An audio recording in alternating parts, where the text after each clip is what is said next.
That is a lot of fun. Even when I can't hear it, I still love the sound of that Rec Poker podcast intro music because it lets me know that I am in for another week of the Rec Poker podcast Forums edition. I'm your host, Jim Reed, Bluff Sterini in the home games, and Hold'em_Steelers on Twitter. And I'd like to thank our sponsors, the Running Aces Hotel, Racetrack, and Casino, and website AMP. So just like every week, I'm joined here by a panel of wizards. This week, the first one alphabetically by name is Chris Jones. Chris, why don't you tell the world where they can reach you and a little about yourself? Yeah, I'm Chris Jones. I'm 5x5 on PokerStars and Twitter. And I'm John Somsky. I'm Poker Geek MN everywhere. Just like every week, we're here. We're going to talk about a post from the Rec.Poker forums. We're playing against each other in the Rec Poker home game on PokerStars for play money and bragging rights and maybe one of these fancy pins. And what we do is we invite a premium member to come join us to talk about one of their posts in the forums. And this week, I am excited to introduce Colin Anderson. You might know him from the Reckies Award Show, where he was a mover and shaker putting that production together. Or you might know him as Gloves 1010 in the home game. Colin, welcome to the show. Tell the folks a little bit about yourself. Yeah, great to be here. Appreciate the invite. Gloves 1010 in the home game. Been playing poker for about 15 years recreationally most of the time, but really getting into online lately. And so the hand I shared here is from one of the online tournaments I did pretty well in. Nice. Well, it's great to have you here. And what we'll do is we'll just kind of go through the hand. We'll talk a little bit about it, the various decision points. Folks, I know I say this every episode, but you have to go to rec.poker and check out this forum post. The name of the forum post is Interesting Hand from the Final Table of a 1,500 player ACR tourney. We'll put that link in the notes for the show, but there's all sorts of details in there. You got a ton of responses from other members of Rec Poker, so go and check that out for yourself. So, Colin, Final Table, way to go. Well, you must have been pretty excited as you get into. So this hand comes, it's 8-handed. You're at the final table. You've gotten a few hands in there. First of all, just like, what are you thinking about? How are you feeling? What's going through your mind? So of late, I had made some deep runs in tournaments and gotten into, the final two tables and had not been able to run deeper. Find myself in a bad spot. And so I'm really thinking about at this point, how to ladder up and make sure that I'm going to run really deep, because that's obviously where all the money is. And so trying to make really good decisions at this point so that I don't go out too early. Mm-hmm. That's right. But you still don't want to turn down those good spots, right? That's that very delicate calibration. Absolutely. Yeah. All right. Well, take us through the post in your own words. I love the way you put this through in slides. It's going to be fun to go through it with you. Yeah, absolutely. So as you said, we just made the final table. This is actually, I think, the second orbit of the final table. One player busted very quick, and so there's 8 of us left. I think the average stack at the table is probably right around 30 to 40 big blinds. Although there's 2 players with 60 big blinds. I have 40 big blinds, and then the rest are right around 20 big blinds. And this is an interesting spot because the average stack is usually a really important thing to be paying attention to, but it's really misleading here because you've got 3 players with a stack of around 20 big blinds or less. And then you've got 3 players with a comfortable amount of chips. So it's really more like you've got the haves and the have-not here. And you're in a great spot because the player to your right and the 4 players to your left are the short stacks. So you're in a good spot. And I think you do have some incentive to play sort of the long game a bit because most of the big stacks are to your right, and you are in a good position there a little bit. So in this hand, I'm in the hijack. Under the gun, who is the chip leader with 59 big blinds, opens for 2.38 big blinds. And the 2 players that are going to be in this hand, I have not been at their table. And so I use a HUD, but I only have 14 hands on him. So I have really no good reads on him. So he opens under the gun. I, in the hijack, have the 7 of clubs, 7 of spades. And I decide to just call. It folds around to the small blind, who also calls. And so there's three of us going to the flop. The small blind is the short stack with 15 big blinds. And this is actually feels like kind of a weird spot pre-flop. I'm inclined to call as a default, and I think that you given the stacks of the original opener and yourself, I think you're actually even getting the correct pot odds or the correct odds to set mine there. And like I said, most of the players to your left are short. So I think there's actually an argument for calling here. There's an argument for three betting, and there's an argument for folding. Does anybody feel like they have a favorite there that they want to talk about at this point? Well, I seem to be based on what I'm reading, I seem to be in the minority. But I really like an exploitively small three bet in this spot. I like it because of your position at the table. I like it because the four people to your left are all less than 20 big blind stacks. So I think that any kind of, I would not be doing a 3x three bet here. I would probably be raising this to maybe 6.5 big blinds, maybe 7. And because I think that's enough pressure. You're putting all the leverage on them, and you're going to find out whether it's, you don't have that many hands on this under the gun player. The other big stack is already folded. So this player seems to be opening too much, but we don't have that many hands on them. And if they wake up and they, come over the top, then I actually have probably invested fewer chips than I would if I call in this spot. So I kind of like a really small three bet. And if one of the small stacks jumps in, I'm going to have to, and shoves over the top, I'm going to have a pretty big decision to make, but it's probably a trivial kind of fold, again, because I've kept my three bet small. Yeah, that was one thing I wanted to talk about, because there was some, and all the different options are expressed in the comments of the forums too. And there was this concept of maybe if you do make a three bet, is it to get it in against some of those small stacks, or is it to fold to some of those small stacks? And I think depending on who you think those small stacks are, you could make an argument for either. I think what matters is that you just have thought about that before you make the raise. And I've got, the people who are listening don't have but I have the screen in front of me with the stack sizes. And so I am probably calling the shortest stack because they have 14 big blinds. So if I put 6.5 or 7 in, I'm just calling with 7s. But if like the 23 big blind person shoves over the top, then I'm folding.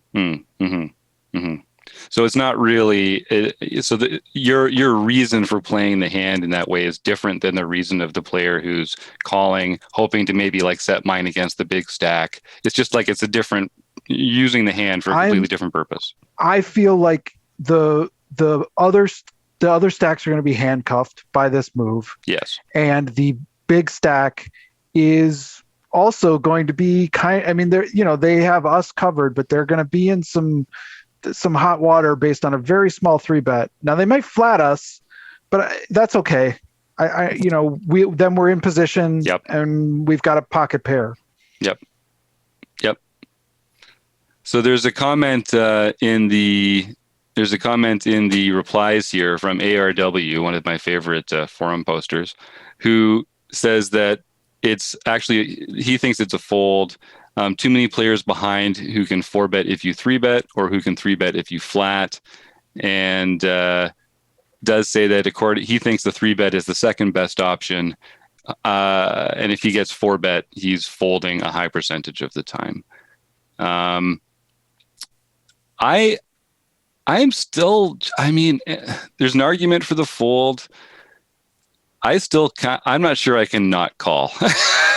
I'm not sure I can not call in real time, given the stacks. And then I'm probably folding to most of the shoves except the short stack. And I think that's just kind of like weak, tight leak of mine, to be honest with you. Because I kind of like your exploitatively small 3-bet there, Chris. All right. I think we know Colin prefers the call because that's what happened. And yeah, I think the 3-bet's really interesting. It probably, as I look back on it, I think Chris is probably right. I had that mentality of I don't want to play a big pot against, especially the chip leader, and find myself in a position where I'm going out in 8th. So I was being careful against the chip leader fold. I can say call's probably the worst option, but it is what I did here. So Well, and it does, it's not a kind of hand that gets favored by a lot of flops, right? Like suited connectors, you can play them on a lot of different flops. Pocket sevens, there's only so many flops that have a 7 in them. Those are the ones you're looking for. So I do kind of like, given that they're the other big stack and that you're at a pretty good place in the table. I don't know. People talk about calling actually being like a higher variance play, and I think we might get into that a little later in the hand. But it does feel you can feel like, well, I can just make a set and win a big pot, or I can get away from it. So I see that too. So Yeah, I know I wouldn't have thought of the small 3-bet in game. It just would not have occurred to me. It's not a play that I have, but when Chris mentions it, I kind of like that idea. And particularly if one of the smallest stack does call, even if you have a marginal holding, you're getting the right price if everyone else folds and you have that extra dead money in there. And we get a comment from Kim in the chat who says, I like the call early in the tournament, but would definitely 3-bet later when ICM is a factor. And that is a good point, because you do have a lot more fold equity now at the final table. Everyone else is also feeling that squeeze, right? So, okay, so Colin, we get to the flop. And we do get one of the good flops with a 7 in it. So the flop comes 7 of diamonds, jack of diamonds, 4 of clubs. So pretty wet, dynamic board texture that comes. But we are now sitting with a set of 7s. The chip leader, the small blind checks, and then the original raiser, the chip leader, puts in about a third pot bet. So there's 9 big blinds in the pot. He bets about 3 1/4 big blinds, and it's back to us. Yeah, so it's a pretty conventional C-bet size, regardless of the texture of the board. So I think he's going to be doing that with a wide range. It is a pretty draw heavy board when it comes to our action. The thing that I would be inclined to raise this in some spots, but because the short stack has so few chips left, I feel like I can call, and there's a chance that they're going to get frisky, reopen the betting, and we can. This is a hand I now want to play a big pot with. But I think the best way to build a pot is to call and not to raise. So I don't know if that makes sense, but that's going to be my approach at this point when I see it like this. I don't want to see diamonds. I don't want to see 8, 9s, or 10s. Don't get me wrong. But given the stack size, I want to call, and then I want to make sure that someone else raises so I can get more chips in. Well, and I think it's a good spot for that, actually, because this is a flop, a jack high flop with 2 middle cards usually is going to hit that small blind caller pretty well. And with only, I think at this point, 13 big blinds, it's a great spot if they do to check jam, right? Oh, yeah. And so I did call here thinking exactly that. I was hoping that they would come over the top, and then I could get my chips in, happily at that point against anybody. Yeah, but they did not oblige. Should we talk about some of the other options here before we move on to the hand? I mean, raising is still a good strategy. Like, you're going to get more chips in when you have a good hand. maybe I'm just raising too much, but I think that small blind is going to be rather inelastic to a raise here. If they have a jack, if they have a diamond draw, I think we're getting these chips in the middle, even if we raise. And because they've already committed, they shouldn't have flatted this really with this stack. And even if they did, now that they're here, they can't lose this pot. Right. I'm much more concerned about our under the gun opponent, and I want to charge them for any draws that they have, and take advantage of the fact that I have now got a very valuable strong hand. So I'm probably raising this in this spot. I think the thing I like most about what you just said, Chris, is that you're mostly concerned about the large stack opponent. And I think the fact is, you're so smart, Chris. This is true because the small stack, if they have a hand that is going to get in or not, it's going to get in or not. They are inelastic to our sizing here. And we have an opportunity to make a bigger pot against this other opponent who we are so much better served by doing that. So let's just think about this for a second. Let's try and prove Chris wrong here. Yeah, please do, because my answer is just always let's raise. I don't know anything about that, Chris. To prove Chris wrong, we'd have to say that there was a particular class of hands that the big blind had here that they would not continue to a raise here, but they would continue to a call. So I guess we're taking some of the bluffs out of their range. Is that what they're saying? Like the bluffs that they feel like, okay, I really can't do it now because they're both interested in the hand. And I suppose they're going to have to fold pocket eights, pocket sixes, pocket nine, some of that kind of like middling garbage that they just are like, I don't know what to do, so I'm going to flat here. So those kinds of things are maybe folding. So we might be losing a little bit of value. They might call if we flat and they've got pocket eights or nines, they might be coming along as well. Maybe. Yeah, because you'd be raising it. They'd be effectively all in. We can quibble about the sizing, but they'd be effectively all in. Right. So it would be a call. Right. So maybe I'm losing that. We block all the sevens. Maybe they've got a seven. Yeah, but that's hard. You're right. Yeah, I mean, like I really, I think they're continuing with jacks and diamonds no matter what. And I think they're not continuing with much else. Yeah. So I guess the question is, how enticing is it if we were to call 2 and 2.4 big blinds there? They'd have 10 back. So that is some fold equity. And the line is weak. The C-bet call line is weak there. So if I had a note on that player that they were prone to the bluff check raise, then I guess that might be the tiebreaker here. But in this spot, I think Chris has convinced me that what we really want to do is take a bunch of chips out of that under the gun range, or have them put them to a real difficult decision with the kind of hands that we don't want them to continue with, like strong draws, which are really all that we're afraid of right now. Chris, you've done it again. All right. Yeah, originally I was actually thinking just calling here. And I think if it were a two-player pot, that might be the better play. But because you have a short stack here, you can't rely on the under the gun raiser to actually be bluffing at it. I mean, this continuation bet may be a bluff, but they aren't going to continue to barrel as long as the big blind, or as long as the short stack is calling. So I kind of... It's really smart. It's not what I had thought of at first, but I'm coming around to... I guess I just follow and do whatever you say, Chris.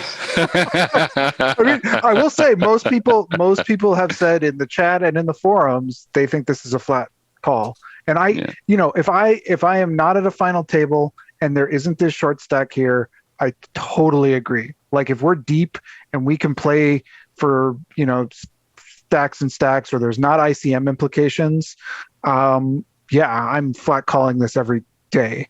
But I think in this spot, I like a raise. And I think the raise sizing should be in relation to the big stacks chip count. We should be calibrating it to the effect we wanted to have on the deep players chip stack. Mm-hmm. So it should have really nothing to do with the big blinds stack at this point, because their play is largely incidental to our strategy at this point. Mm-hmm. Very interesting. I think if you're going to take a raise here, I think the sizing, if you do a 3x, you're setting up a jam on the turn, right? Mm-hmm. I think it's your only play. Yep. So I think you'd size in a way that you're trying to keep your stack to pot ratio pretty close and just jamming. Yep, agreed. Unless a diamond comes or, something. Yeah, right. I think a diamond gets really dicey on this turn. Yeah. If we get called after raising, Yeah, and we get a diamond turn, then we're hoping to check to pair the river. Well, the one advantage you have too is the big blind. They could be having a straight draw here as well. Yeah. Whereas Yeah. Oh, yeah. the under the gun razor doesn't.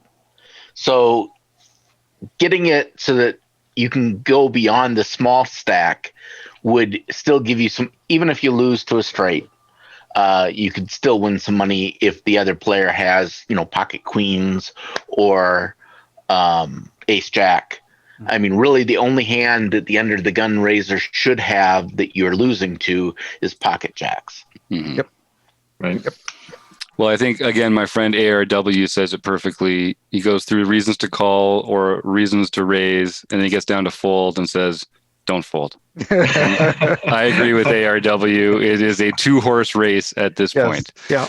Now, normally, we're having such a good time with this. I feel like we should invite our friend Jonathan Little to just come say a few words before we get on to the turn. So, hey, Jonathan, do you mind joining us for a minute here? Have you ever wondered whether you should call a preflop raise or 3-bet instead? What do you do when you have a flush draw? Do you raise it or do you just call? What do you do with ace king when you miss the flop? Are you tired of guessing about what the right play is with your particular hand? Well, my name is Jonathan Little, and I am a 2-time World Poker Tour champion and creator of PokerCoaching.com, where we offer over 1,000 interactive hand quizzes where you play a hand and then get real-time feedback from our world-class pros. Don't guess and don't stress. Just register for your free account at PokerCoaching.com/recpoker right now. Oh, all right. I think we did that one okay. All right, we're keeping that in. So we get to the turn, and I'll just refresh everyone's memory. So we called an early position raise with pocket sevens, and we got a third caller from the big blind. The flop was 7 of diamonds, jack of diamonds, 4 of clubs, and it went check, c-bet, call. The turn is the 8 of hearts. So the board is 7, jack, 4, 8, 2 diamonds. We've got 2 sevens. We're still feeling pretty good about our hand, I think.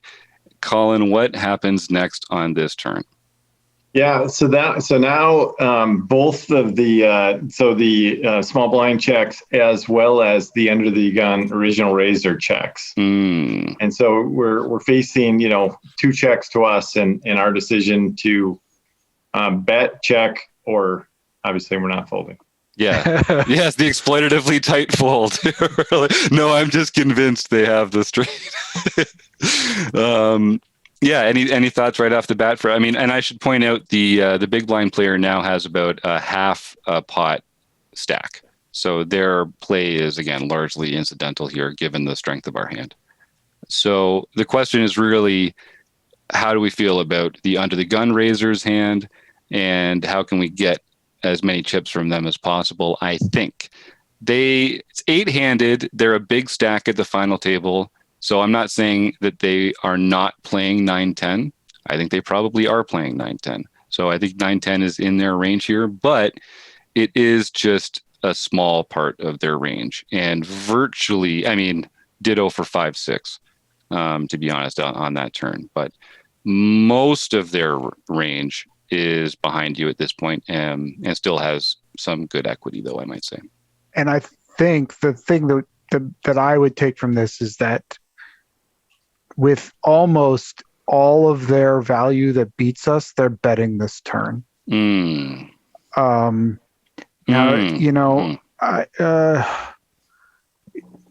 7, jack, 4, 8, 2 diamonds. Good point. So I don't know. Like I want to get value out of 9-10. I'm scared about increasingly flushy or straighty stuff if I have jacks or eights.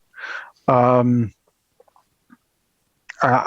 think once I see them check to us, I'm really confident that there are a few players, in the field when you've got a big stack and you have a monster value hand, you just want to keep the pressure on. I can't imagine a world where we don't have the best hand right now. Yeah, and Kim makes a good point in the chat that they're probably also continuing with their higher equity bluffs in this spot because they do still have the initiative. They made the C bet and got called. They also should feel like they're basically up against one other player right now from a as the hand will develop point of view. So that's a good point. So I would expect them to double barrel a lot of diamonds, a lot of the straight combos that are either now a pair plus draw or a two pair, right? Mhm. Or they're, I mean, I guess there's some just straight draws left in there, but Right. If I'm villain in this spot, the only hand in the entire world, the only combo that I'm getting tricky with is 9-10 of diamonds specifically. But I think we can't be scared of one combo. Yeah, Like we that- can be as scared as we want, but we can't tailor our play to it. Right. Yeah. And so for that reason, I'm betting. Yep. I'm betting too, and I think I'm probably betting pretty big in a vacuum here. I think yeah, I do. I think I'm betting something like 3/4 pot, something like that. I mean, let's just look at the stacks a little bit here, I guess. So there's That's going to 19 make it in the middle, right? Yeah, 19 in the middle, and I've got 33, and I'm the effective stack. Yeah, the under the gun has 52. The small blind has 9 or 8. It's pretty small, and then the hero here has roughly 33 big blinds. Mm-hmm. Yeah, so it's true. It's true. Really, any bet that we make is going to make our river action kind of immaterial. Like we're going to have such a small stack left at the river. Any big bet is almost functionally similar. Should we be shoving? I don't like that we eliminate, I don't like what it does to our opponent's range when they continue. Maybe So we what should is- be making a smaller bet exploitatively. If you shove, are you going to get anyone? I mean, do you get the flush draw to Right. fold? Right. I mean, that'd be the only positive outcome I can think of. I mean, or they call you with the worst hand. That's obviously a positive Yeah. outcome as well. But it doesn't seem like, It unless they're screams. sitting on the flush, the Yeah. nut flush draw with maybe like the ace 8 of diamonds, which is unlikely for the under the gun player to have. But if they happen to have that, I could see them sticking around. But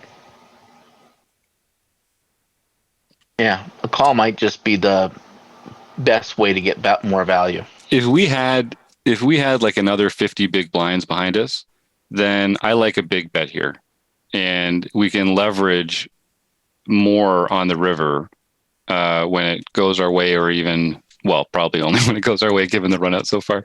But the fact that any big bet here leaves us no bet on the river. Do you guys have a position on that? Like, if it was a bluff, you would just shove it, right? Given that that's the case, you wouldn't make a pot size bet now and save yourself a quarter pot bet on the river with the bluff. So you would just overbet, shove your bluffs.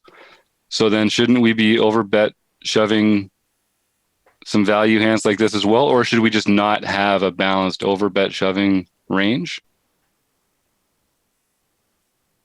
Poker's hard. Yeah, go I ahead. didn't think. I was going to say I didn't think about it at the time, but I think it is either. I was thinking that so I bet a third pot, and I think I was thinking that as I reviewed this, it was probably a mistake in betting too small. But I think as we've talked about it here, if you bet 2/3 pot, you just don't have a lot left. I guess you can make an argument for it, but I think it is. I'm warming up to the either shove or a small bet, right? Exploitative small bet, trying to get them to bring along those hands that you beat, which is most of the ranges we've said. The one thing that's nice about the small bet is if it's small enough, the big blind player can actually reopen the betting with a overshove because they've still got 9 big blinds or something like that. So if you make it, so this is some weird math here. You would never advocate for making like a 4 big blind bet into a pot of 18 big blinds with middle set on a 7-8 jack 10, but given that the difference between 4 and 7 doesn't really make any difference to the total chip stack, but it allows that big blind player to reopen the betting. There's an argument for doing it even a little smaller to make it look bluffier and let them reopen the betting when they shove. But I think you've actually, this hand, Colin, you picked such a good hand. You've turned me backwards to frontwards on both of the streets we've examined so far. Now I kind of like that exploitative small bet. And again, the problem is on the last street, we made an exploitatively small bet because we wanted to get raised, and we didn't. So we can't think, these are the kind of players that like to make raises over exploitably small bets. Like that's a bad assumption that we would be making in this point. But it's still possible, All right, so we end up making the third pot bet, which is 6 or 7 big blinds or something like that. Yeah, Kim says, tough hand, still don't like the small bet with all the draws. Yeah, there's something about it that just feels icky to me too, Kim. I don't know what it is. Maybe we'll have to put this through the solver in one of our study groups on Saturday or something and figure this out. Yeah, Chris, I will say, if we had done an earlier street action where we raised, we would be in a spot here where it would be a much easier it's true. Decision. Yeah. We would just be shoving. Mm-hmm. And it's one of those cards that I think it goes to show how smart that would be, because I think I would still happily shove here on this 8, even though it brings in 2 different straights. And if it was the 8, 9, or 10 of diamonds, that would be a tougher decision. Yeah. But I'm probably, I really like that. I think that's right. And it goes to show how important pot geometry is and how the sizing on earlier streets really shapes the hand, not just the size of future hand bets, but the actual action. So that's very interesting. All right. So I agree. As it is, what happens here, Colin? Yeah, you bet a third of the pot, and the blind player folds, right? And they folded. Called. Yep. Yeah, they folded there with an 8 big blind stack, and then the under the gun just calls. And so we have going to the river a pot of 32 big blinds. The under the gun has 46 big blinds, and we have 26 big blinds, so just under the pot. And the river card is the 10 of hearts. So now we have a 7 of diamonds, jack of diamonds, 4 of clubs, 8 of hearts, 10 of hearts. Not exactly what we were looking for. There's a 4-card straight on the board now, and the under the gun open jams. Of course he does. Of course he does. Oh boy! So, and what is your? Let's just review the action in the hand so far, so that people can think about the lines that players have taken. So, it went open raise, call. On the flop, it went c-bet, call. On the turn, it went the c-better checked, we bet, and they called, and now they're leading, shoving into us when the 4-card straight comes there. So that c-bet could be all sorts of stuff. That c-bet range contains all sorts of stuff. That turn check calling range has a lot of hands that are now straights or 2 pairs, I think. So it would be nice if we beat both of those hands. That would be very convenient. Unfortunately, we only beat the 2 pairs and we lose to the straights. So that's unfortunate. And then the lead here, can we eliminate any of those hands from their lead jam on the river? Is there anything that you're thinking like, oh, well, they would never do that? Like, I like Chris's point about how a lot of these strong hands would have bet the turn and not check called. I know in this situation, if I had the straight as the villain, I am always jamming it because I want it to look like a missed flush draw. Mm-hmm. Yep. And right now, looks a lot like pocket nines to me. Because pocket nines are of all the hands that make a straight, that's the most likely one that the under the gun player is likely to hold. Or diamonds with a 9. They have 2 diamonds with a 9.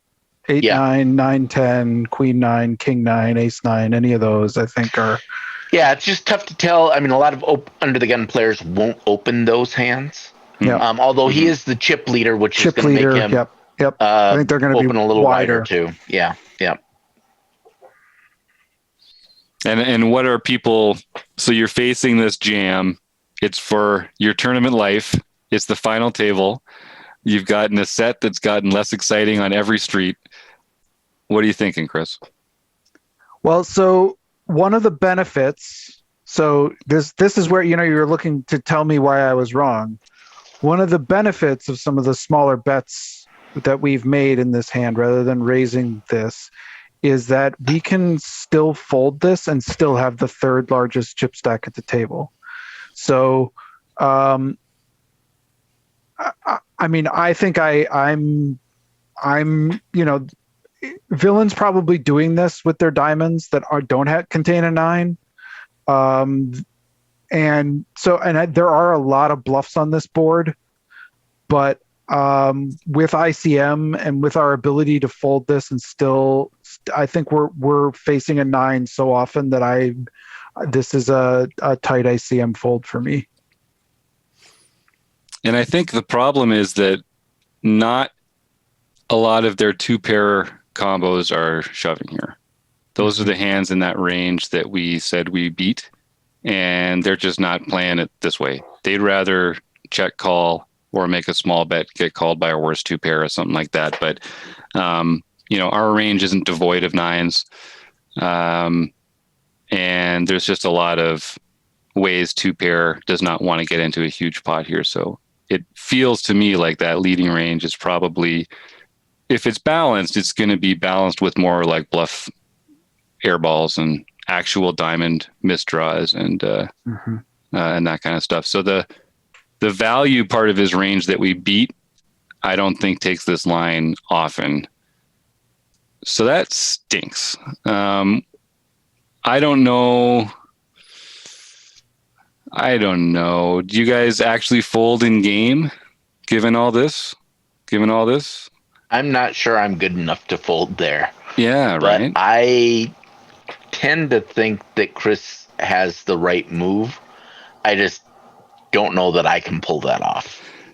We got some comments here in the forum originally. Taylor Moss has put in several excellent comments. And at the end here, he agrees with Chris, smart guy. It says, my first reaction is call, but everything when you think about it ends up leaning towards a fold. Gross spot.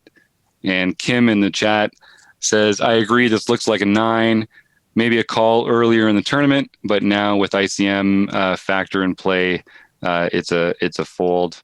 Jamel, another great forum poster, says, as played, I think hands we beat may bet smaller for value. So this has to be a straight or a bluff. I agree, Jamel. And given ICM, I think I fold and have trouble sleeping that night. Unless you come back and win the tournament. Then Yeah, that's right. Which you can still do with 17 big blinds. Yeah, exactly, Chris.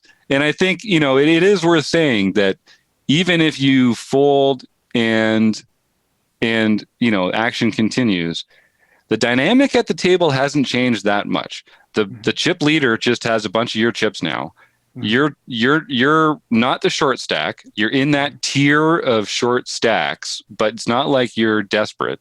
And still, all the money's to your right. So it's not that bad. Yeah, and one player is now really weakened. Yeah, the small blind that was in this hand with us, and we're still of the middling stacks. We're the biggest. So we're in a good position still. Yep. Even if we fold this. It's true. I'd like to think I would fold this. I somehow I think I would like project some BS fancy play syndrome on this player and then like decide that they were just doing this to get me off. But yeah, I think now that we've talked about it, I think it just has to be a fold given all the circumstances. You can still find so many good spots later in the tournament. It sounds weird, but I don't know. And listen, sometimes it's a bad fold. Sometimes it's a bad fold, and you shouldn't feel bad about that because it's the right decision in the long run. And sometimes you call here and they have what? Ace 10 of diamonds. Such as like what? I don't know. But whatever, there's 2 diamonds probably. Yeah. And then, you learn a bad lesson, and that's life poker. Colin, what were you thinking when you saw this overbet shove coming to you? Yeah, I mean, I figured it's either a 9 in their hand or it's missed diamonds is what I thought. Yeah. It just felt like it was one of those 2 hands. Really tough spot. Mm-hmm. So what did you do? Yeah. So I let my time bank run for a long time thinking about it, and I am also not good enough to fold here, I guess. So, I ended up calling, and John the Master pinned this hand a couple of streets ago, I think. He had the ace 8 of diamonds. Wow. Oh, well, hey, holy nice call. cow. What do you mean you're not good enough? You're better than anyone else. You made the call then. Yeah. Yeah, so it worked out well. I think it is probably a fold, but I just could not. I hovered over the fold button for a long time, and then moved it over and hit the call. So, awesome. despite wanting to run deeper in these tournaments, and not go out in early in the final table, I felt like I just had too much of this to hold it. So it worked out well. Yeah. So I knocked him down and ended up winning this tournament, being the big chip stack at this point, and, wow, and nice. with a bunch of small stacks Nice. around me. Well, here's to not being good enough to fold. Well, and that's breaking news because Colin hadn't actually put the spoiler results up in the stack there. So that's fantastic. And Colin, obviously you had some kind of a read on this player that they had those diamond combos in that range, right? Like, I mean, I think you were thinking about it exactly the right way there. Well, I think the check on the turn, when they checked that turn, I don't know. I mean, the check continued to my bet is suspicious, but I also thought, this is a $10 buy-in tournament. You see some plays with over pairs. I thought they easily could have also had, aces, kings, queens. Yeah. Would still be in play here as well, and would play that way. I've seen a lot of players play them that way. So there was enough of their range that I felt like it was. And then I also felt like I just couldn't think of a lot of jams. I know a 9 probably does jam this, but there isn't a lot of 9 combos. 9-9 I think is one. Ace 9 suited is one, but all of the other 9s under the gun raise at this point, even with the big chip stack, it's pretty loose. King 9 under the gun is diamonds is loose, and anything lower than that is pretty loose as well. So I didn't put a lot of 9s in the range, and decided to make the call. Well, it was a great hand, and I mean, we don't try entire. We're not results oriented around here anyway. So I don't know. It's a phenomenal hand for every street. It's not just a phenomenal hand because you won a big pot, but every street we got something really interesting to talk to each other about that. So a really, really well picked call. Let me ask you this: what are you doing if villain checks river? Oh, that's a great question. I'm jamming the river probably there, making it look like I have a miss flush draw or miss draw. I'm feeling really good that I'm ahead if they're checking. And I would, I think the only thing that calls me, I think you can get a lot of 2-pair hands to call. I think you're right. On the river, and some over pairs to call on the river. I think I'm jamming always on that river. I think that's too for sure. That's the difference for me is I think you can get some 2-pair hands to check call there that don't jam. And so I do like that. I think that that gets a lot of your money in against those 2-pair combos that don't see it the other way. All right. Well, this was a real treat.